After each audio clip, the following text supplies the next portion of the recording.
इस वक्त हमारे साथ राज्यसभा सांसद नवीन जैन साहब मौजूद हैं। भारतीय जनता पार्टी, जैसा कहा जाता है, पार्टी विद द डिफरेंस है और एक छोटे से छोटे कार्यकर्ता को निम्न स्तर से लेकर उच्च स्तर तक पहुंचाने का काम करती है। हमारे साथ, या यूं कहें कि कभी नवीन भाई से जब बात करिए आप तो वो कहते हैं कि चाय वाले जैन साहब का लड़का आज राज्यसभा पहुंच गया है। नवीन जैन हमारे साथ मौजूद हैं। सबसे पहले, लोकसभा चुनाव चल रहा है। नवीन जैन ने लोकसभा चुनाव आने से पहले फिरोजाबाद पर भी होर्डिंग्स लगवाए, फतेहपुर सीकरी पे भी होर्डिंग्स लगवाए। संगठन में पकड़ है, मानते हैं, क्योंकि राज्यसभा भेजा गया तुरंत आपको। अगर हम फतेहपुर सीकरी लोकसभा की बात करें, आपके पुराने साथी चौधरी बाबूलाल जो आज विधायक भी हैं, वहाँ मामला फंसा हुआ राजकुमार चहार और बाबूलाल के बीच में। कैसे देखते हैं चुनाव? देखिए, ये तो शंकाएं रहती हैं शुरुआत में जब कोई अपने व्यक्ति खड़ा होता है तो, लेकिन आप निश्चित मानिए कि धीमे धीमे करके ये सब चीज़ें दूर हो रही हैं। जो पहले 10 दिन पहले का माहौल था, आज के माहौल में ज़मीन आसमान का फ़र्क है। और भारतीय जनता पार्टी के प्रत्याशी के रूप में राजकुमार चहार बहुत अच्छे मतों से वहाँ जीतने जा रहे हैं। उनका जो जीतने का आंकड़ा है, जितना पिछली बार 4,75,000 का था, उतने ही वोटों से वह जीतेंगे, ये मुझे पूरा विश्वास है। और अब तो वो मोदी जी के नाम पर चीज़ें हैं। मोदी जी ने जो स्वाभिमान सम्मान जो आम नागरिकों को देने का काम किया है, हर गरीब के, हर धर्म के लोगों के लिए जो काम किया है, उससे लोग बहुत प्रभावित हैं। और मोदी जी को वोट देने का मतलब है, पहले एक सांसद को वोट देना पड़ेगा, तब मोदी जी को जाएगा। तो मोदी जी को हर हाल में तीसरी बार प्रधानमंत्री बनाने का निर्णय फतेहपुर सीकरी की जनता ले चुकी है। और वो जो छोटे छोटे इशू है, इन पर कोई फर्क पड़ने वाला नहीं है। अगर हम बात करें, जब आप संगठन में काम कर रहे थे, ओम माथुर जी प्रभारी थे उत्तर प्रदेश के, हरावल दस्ते की बात करती थी भाजपा। पहले चरण के मतदान के बाद जो वोटिंग परसेंट लो हुआ है, और कहीं ना कहीं जो खबरें आ रही हैं, क्या लगता है कि वो हरावल दस्ता कमजोर हुआ है भाजपा का? नहीं, ऐसा नहीं है।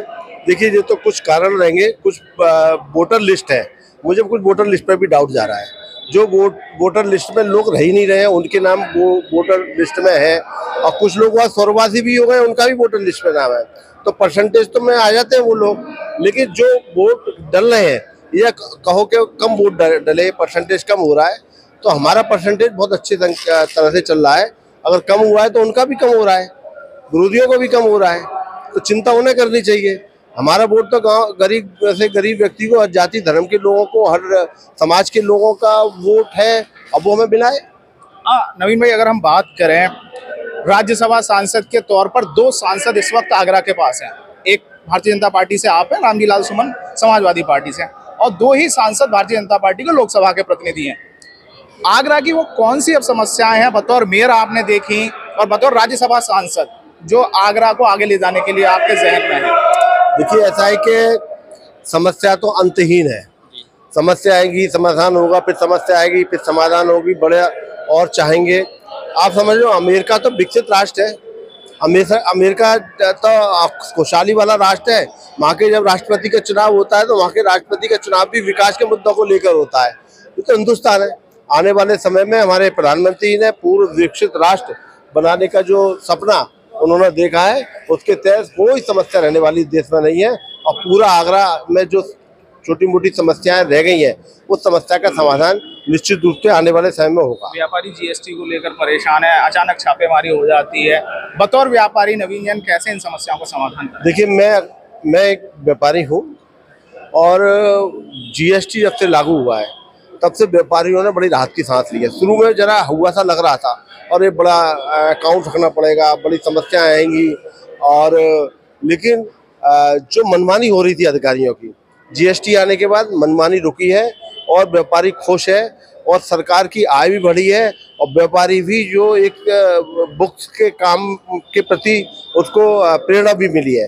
तो मैं प्रधानमंत्री जी का भी आभार व्यक्त करूँगा कि जो दो नंबर के काम हुआ करते थे व्यापारी समाज के द्वारा, आज वो बहुत कम हो गए हैं। अब तो बहुत कम हो गए हैं। फिर भी छापेमारी हो रही है? नहीं, अब कम हुई है। पहले के छापेमारी का आप देखेंगे रिकॉर्ड को, आपके छापेमारी का रिकॉर्ड आप देख लीजिए, बहुत कम हुई है। अब तो छापेमारी उन लोगों के यहाँ हो रही है जिन्होंने देश को लूटने का काम किया है। महान भ्रष्ट लोग रहे हैं, और उनके पास 500-500 400 करोड़ रुपया एक एक नेता के पास घर के निकल रहा है, कैश निकल रहा है। उनके यहाँ छापेमारी हो रही है। अब तो डर उन लोगों को है। मेरा आखिरी सवाल आपसे, क्योंकि आज आप कासगंज में हैं, एटा लोकसभा पर आप यहाँ पर कैंपेनिंग करने आए हैं राजू भैया की। कैसे देखते हैं एटा लोकसभा का चुनाव, क्योंकि समाजवादी पार्टी ने साख के प्रत्याशी यहाँ दिया, तो निश्चित तौर पर वोटों में सहन तो लगा ही है।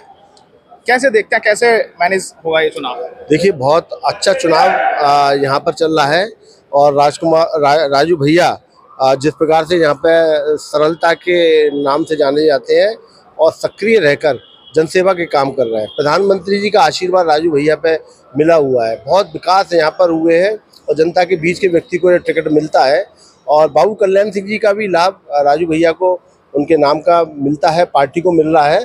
तो कहीं कोई दिक्कत नहीं है। पिछली बार 1.25 लाख वोट से मुझे जानकारी मिला कि राजू भैया जीते। इस बार आप निश्चित मानिए इससे डबल वोटों से राजू भैया जीतने वाले, कोई चुनौती नहीं है।